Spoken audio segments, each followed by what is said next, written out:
Hey everyone, I wanted to talk about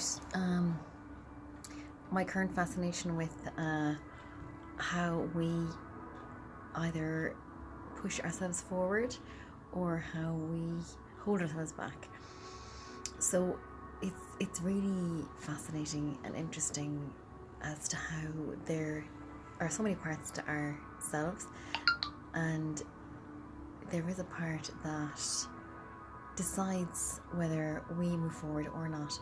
And it's not because this is the job of this part, it's because we may have one part that holds us back, and we do need all of our parts to move together, to move forward together, because if one part is not on the team cannot grow and the team cannot move forward.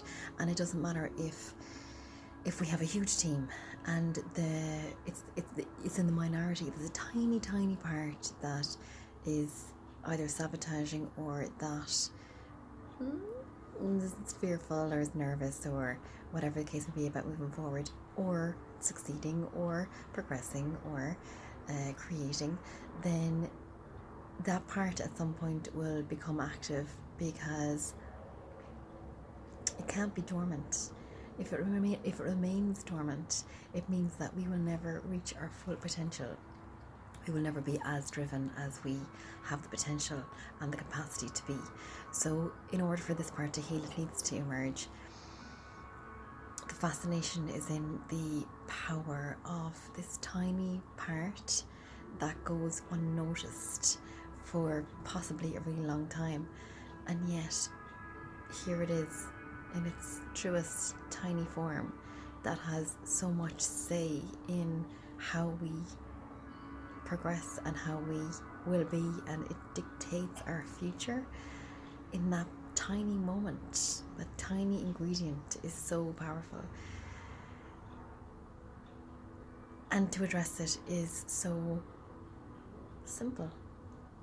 And so there is an invitation always to look at all of our parts.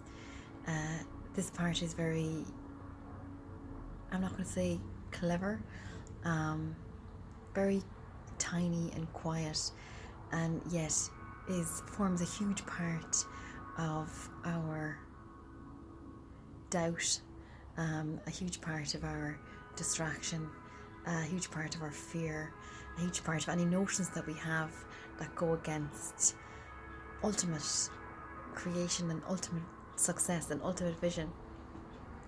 So again,